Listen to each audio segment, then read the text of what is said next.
All right. So I'm super excited to get to our first speaker, which is Greg Wilkinson.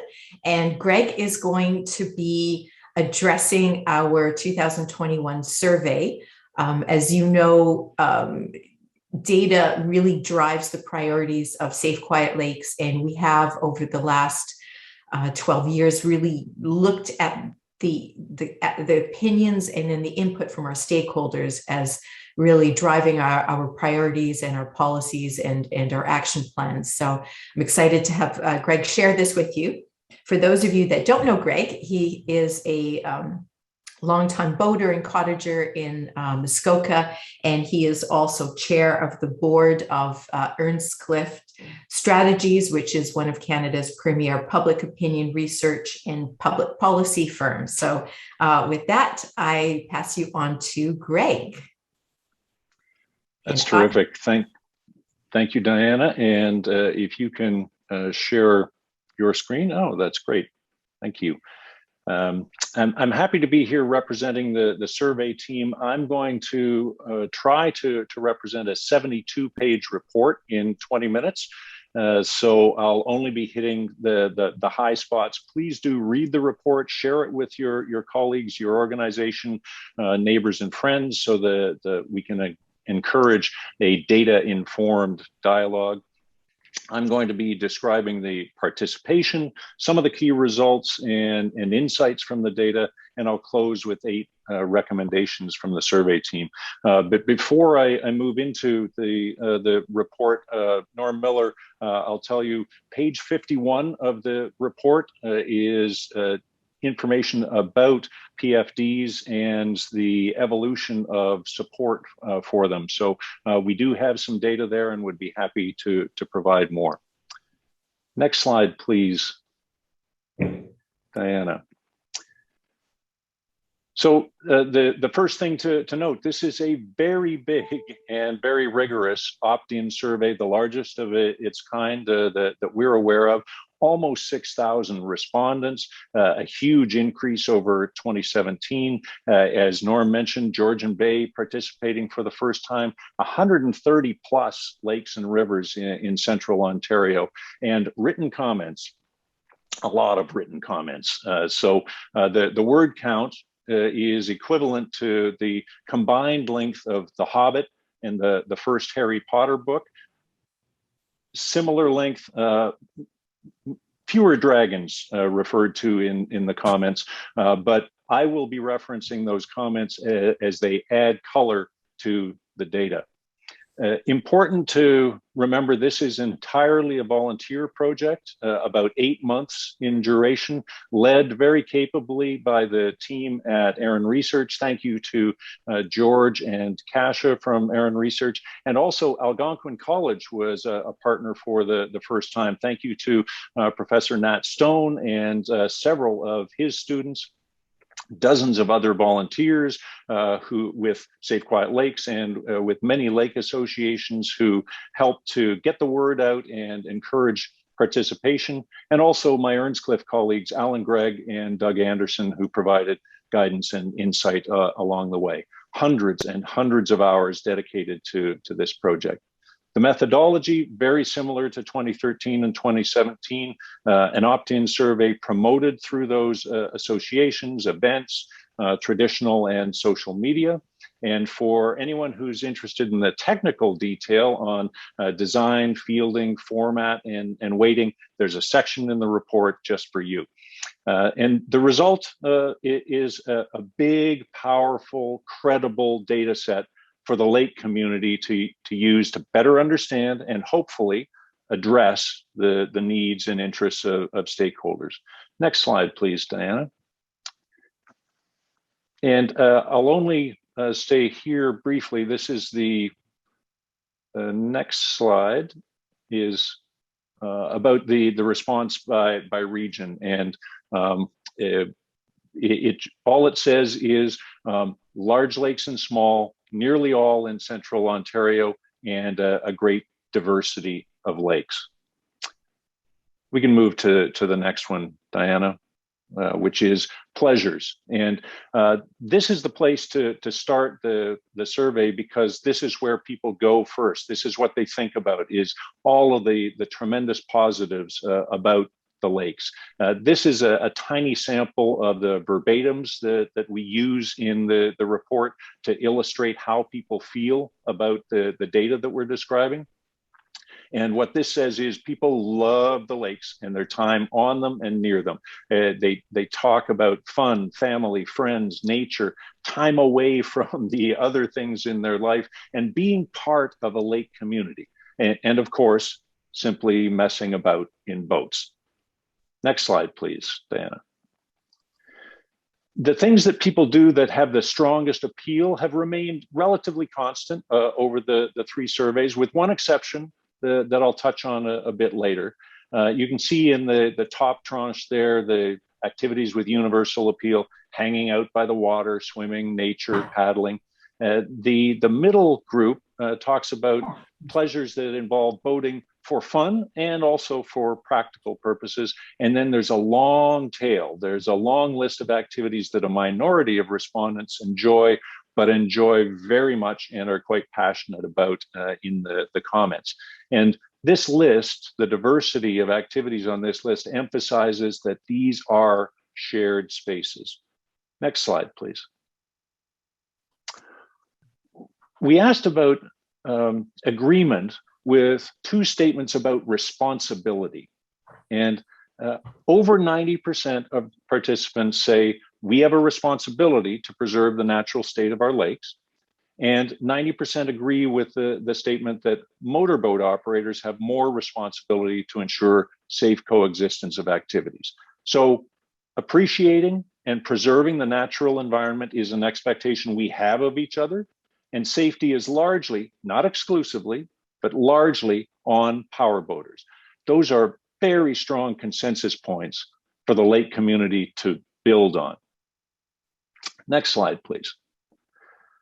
Quality of experience is an analysis that we've conducted in each of the surveys to understand the correlation between safety, noise, and boat traffic, which is not shown here, to the quality of experience on the lakes. The orange line shows the rating of the quality of experience from low to high, and the bars show the perception of safety in the chart on the left and perceptions of noise in the chart on the right. And the correlation is simple and direct. Safety and quiet drive satisfaction for all types of boaters in all types of lakes. I'll spell it out just a little bit more, because this is very important. The right-hand chart begins with those who consider their lake environment to be very noisy. 10% of respondents, you can see that on the left-hand side. And they rate their overall quality of experience at 5.5 out of 10. You follow the orange line up, 8% of respondents consider their lake environment to be not at all noisy, and they rate their overall lake experience at 9.5 out of 10. So noisy, 5.5. Not noisy, 9.5. Safety has a very similar impact on the quality of experience. So does boat traffic across types of boaters across the region. So if your part of the lake is safe and quiet, you are significantly more satisfied with the experience than those who don't feel that way. Next slide, please. The concerns that people express have remained relatively constant over the three surveys: wakes, noise, and speed, particularly speed close to shore. The three groupings here, the top group, the biggest impacts on safety: boats and PWCs that don't follow the rules, high speed, big wakes. The middle bars, biggest contributors to unwanted noise: PWCs, boats going by, and sound systems on boats. And then the bottom three are the most important impacts of boat wakes. And those are damage to shore and to property, and danger to paddlers and small boats. It's worth noting in the concerns that PWCs are the highest source of both noise and behavior concerns, but only represent 5% of the boats on the lake. So the most noise and behavior concerns, 5% of the boats on the lakes. Next slide, please. The great thing about having done 3 of these surveys is now we have data that we can actually show trends from. And we have the information for many lakes, but what we'll focus on here are the 3 large lakes, Lake Muskoka, Lake Rosso, and Lake Joseph, because that's an apples to apples comparison. We've used the same methodology and it's the same geography. The rest of the lakes have expanded enormously, but this area has remained constant. So we'll be using that data to talk about the change that has taken place. However, I will say that the trends appear to be comparable for other areas as well. So please do dive into the report. This chart shows the data for 4 points from the bottom up: noise, traffic, safety, and quality of experience over the last 5 years. And as you can see, perceptions of traffic and noise are on average up, perceptions of safety are down, and very importantly, and I think quite disturbingly, the overall quality of experience is also trending down.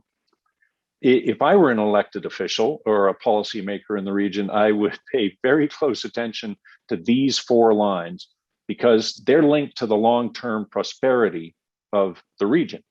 And the goose that laid the golden egg is looking just a little wobbly right now. So why these changes? Why all of these significant changes? There are many factors. It's a complex environment on the lakes, and Norm referred to that.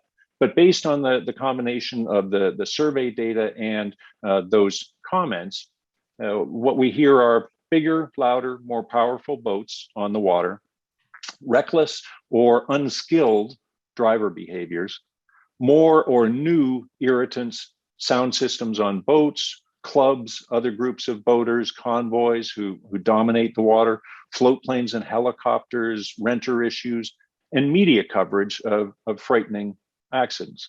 And as Norm said, we have to acknowledge that there are other factors beyond just boating that influence the overall tone of debate that includes boating. In our comments, we heard a lot about development issues. We didn't ask about development issues, but people comment on them because they're linked to their beliefs and feelings about sharing the lake, and boating is part of sharing the lake. Next slide, please. I mentioned that there was one other factor that is contributing to changing attitudes. This chart again is from the 3 larger Muskoka lakes, shows data points for 2013, 2017, and 2021. Where it's available, you can see there are a couple of exceptions. And it's showing the trend in the percentage of different types of boats that are used each year. And you can see that there are some flat lines there.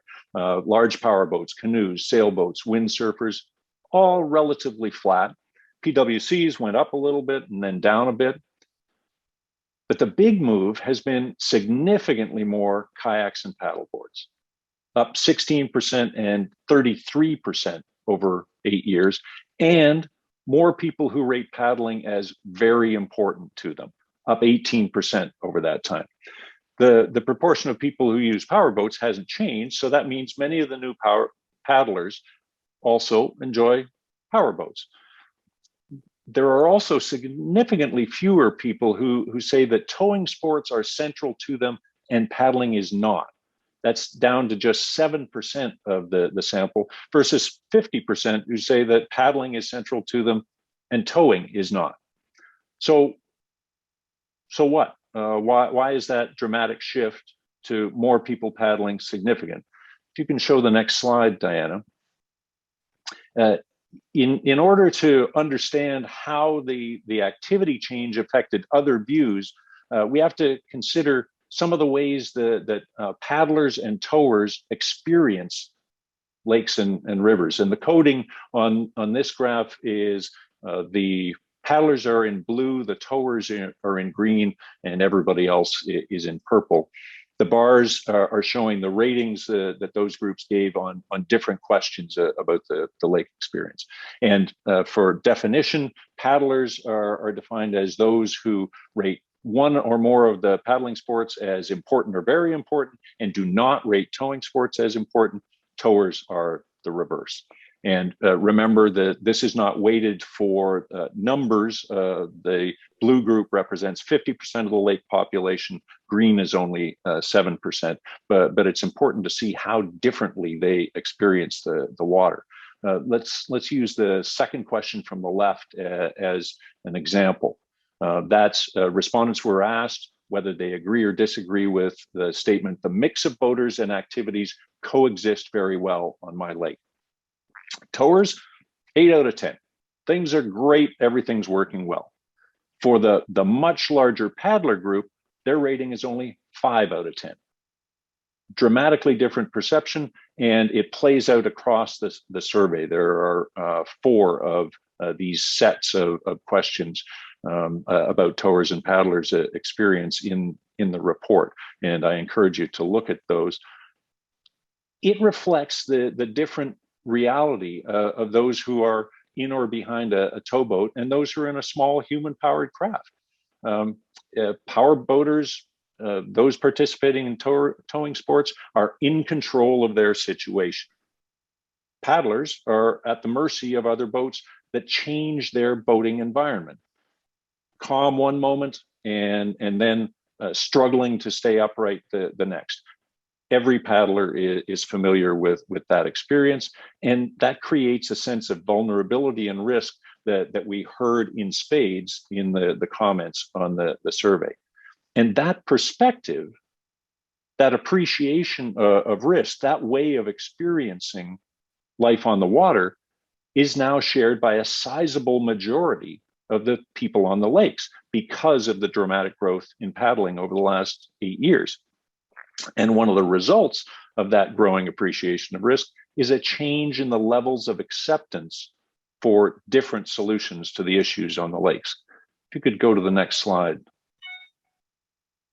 So this shows data from the 3 larger lakes, again, that is very similar on the other lakes. And it shows the percentage of agreement in each of the surveys to different options to address concerns. And at the bottom, 2 overall questions about the general need or not for additional regulation or more enforcement. And the short version is people are ready for more regulation and enforcement than they were 8 years ago. But from the comments, it is also very clear that many people are not happy about that. They would strongly prefer for education to have won the day. But many respondents say that they have crossed a bridge and don't feel that current approaches are addressing the issues adequately or will be able to in the future. So summarizing what we heard in the data and comments, more people are paddling and therefore experiencing vulnerability and risk on the water. High profile accidents, top of mind for many people. Development conflicts have mobilized cottage owners and associations. And over the last 5 years, more traffic, more noise, more wakes, less safety, and less satisfaction. Therefore, people are more ready for solutions that they may have felt to be intrusive or unnecessary in the past. Next slide.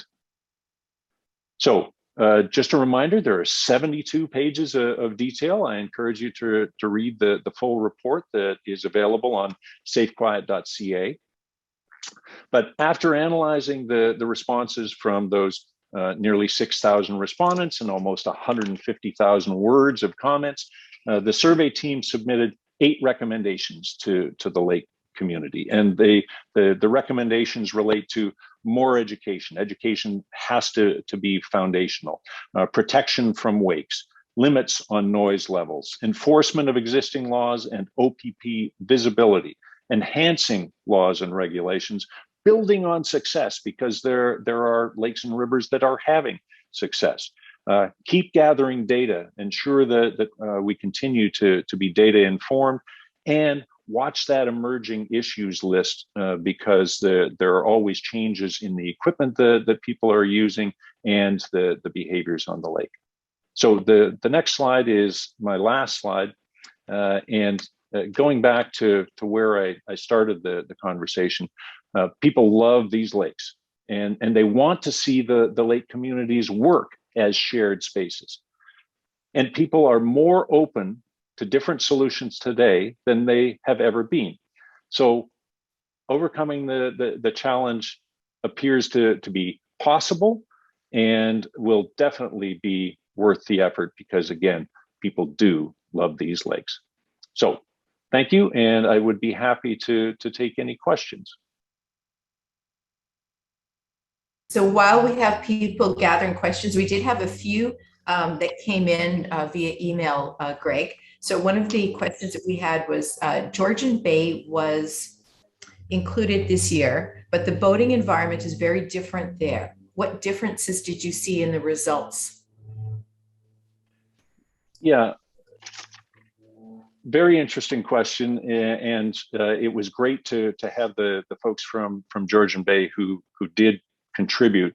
A different boating mix, fewer PWCs on Georgian Bay, more large boats, more large engines. Same problem, same problems in general that were cited, but the problem of convoys is one that is different for Georgian Bay than it is for the other lakes.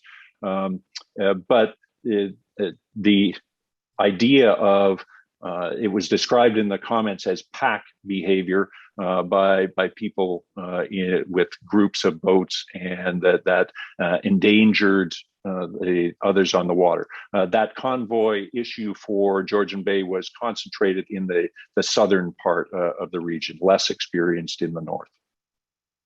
That's great. Thank you, Greg. I have a question here from Phil Harding, and I'm just going to tell everyone, if you put your hand up, I will see that you have a question, and then I will unmute you so that you can speak. So Phil, please go ahead with your question.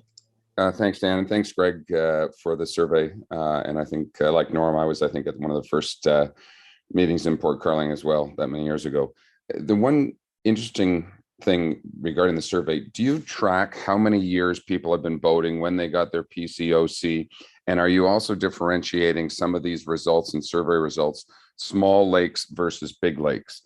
My own perception is a lot of new boaters, especially caused by a pandemic, are basically ignorant.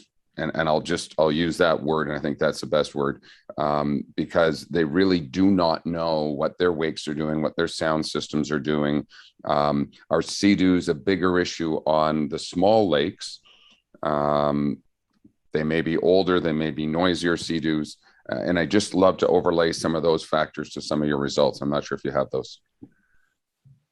Thank you, Phil, and thank you for your support over the years as well. Lots of questions in there. I'll try to touch on them, but in doing so, I'll say, everybody, please go read the report, because there are many answers to questions like this.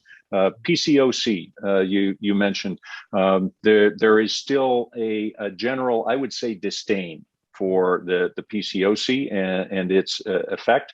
It's not seen as being a contributor to safety. Small and big lakes have the same issues, just with different lengths of boats. So the boat that causes noise and wake problems on a smaller lake is 20 feet long, and on the bigger lakes is 30 feet long. But people are experiencing the same issues.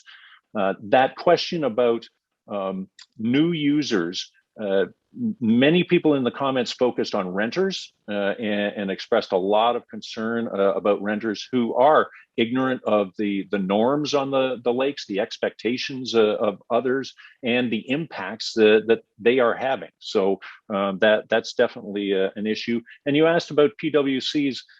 Yes, that is something that is seen more on the smaller lakes, less on Georgian Bay and somewhat less on the larger Muskoka lakes, but a very big issue on the small lakes. I'm not sure I hit all of your questions there, Phil, but lots of data in the report. Thank you, Greg. Again, if anybody wants to ask a question, just click the button, raise your hand, and I will be able to unmute you. I had one other question that came in via email, Greg, and that was, is there any consensus around the role of the OPP?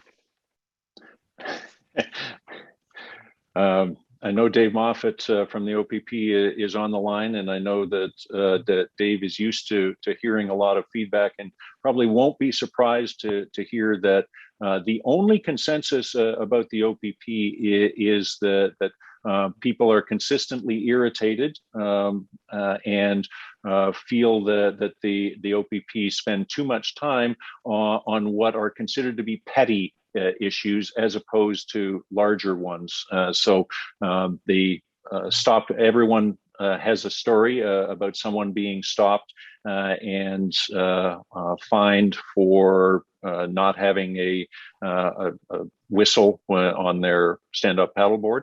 I'm not sure whether those are actual events or urban legends, but everybody has one of those stories. And that's the thing that people want. They want the OPP. In general, people want more visibility from the OPP. There's still a minority who are fearful of a police state and have more of a libertarian perspective. But we see the trend that people want to see the OPP more. Okay, wonderful. I see Norman Miller has another question. Thanks, Greg. I just wanted to follow up on your comment about the pleasure craft operator card and your response that there was disdain for it. So I'm guessing that people think it's not worthwhile, which is kind of my feeling, to be perfectly honest. I did it, the actual test, I don't know, 15 or 20 years ago, and didn't learn anything to do it. Just walked in and wrote the test. I think I maybe got one answer wrong. So I didn't really see a lot of value in it. My personal feeling would be if for new boaters, if something like where you actually learn something was required, that it would be more beneficial. If you were required, for example, to do a power squadron course, and really I don't care that much about the test at the end of it, but just the fact that you participate in something where you actually learn. So I guess my question is more details about the disdain for the PCOC and whether what I'm thinking is correct, and how that could be changed or improved so it actually would result in boaters that actually know the rules and are better boaters. Thanks for that question, Norm. I would say the comments indicate too easy to get. So very easy since it's online for people to make it an open book test, and doesn't have the value of learning of on water. So that's something that comes up very frequently in the comments. There should be an on water training component for the licensing. And people are not opposed to the idea of licensing. And there's many comparisons made to driving. We all accept the idea that there needs to be a license to be able to operate a big vessel. But the PCOC as structured, too easy to get, not enough learning, and no substitute for hands-on on the water training. Thank you, Greg. I have a question first from Peter Frost and then Ian Crawford. Peter, go ahead.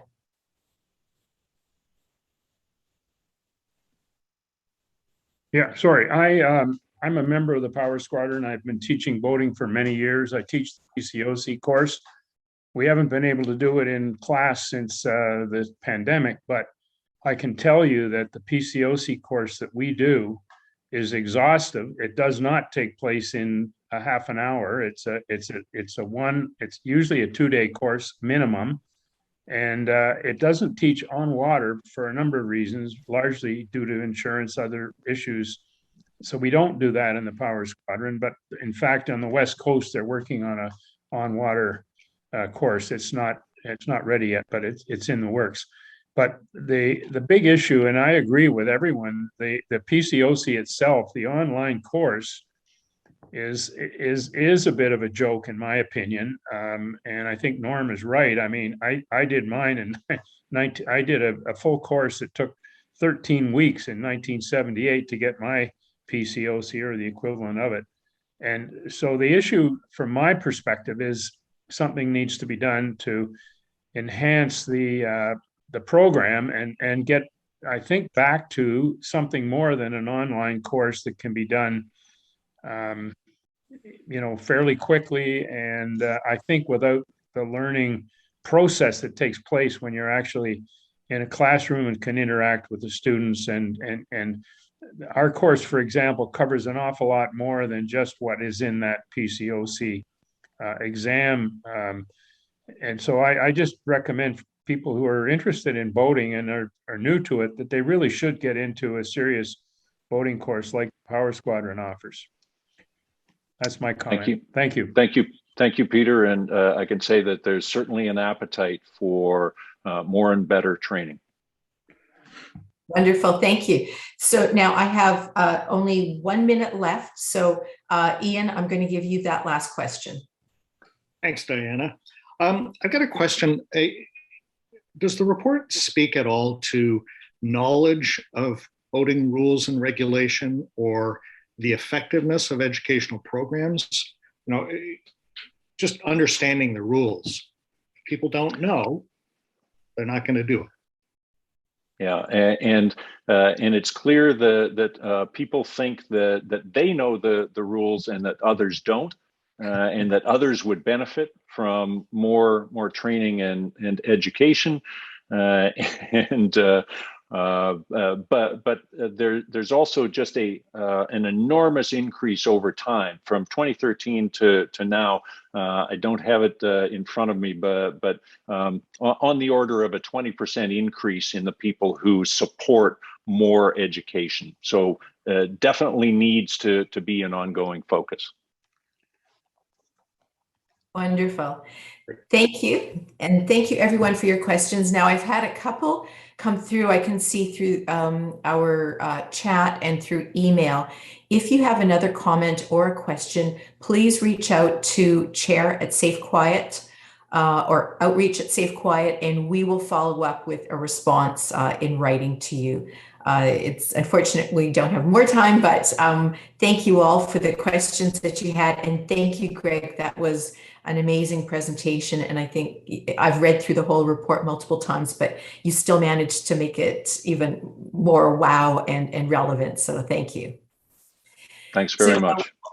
So now we heard in that there's an appetite for more legislation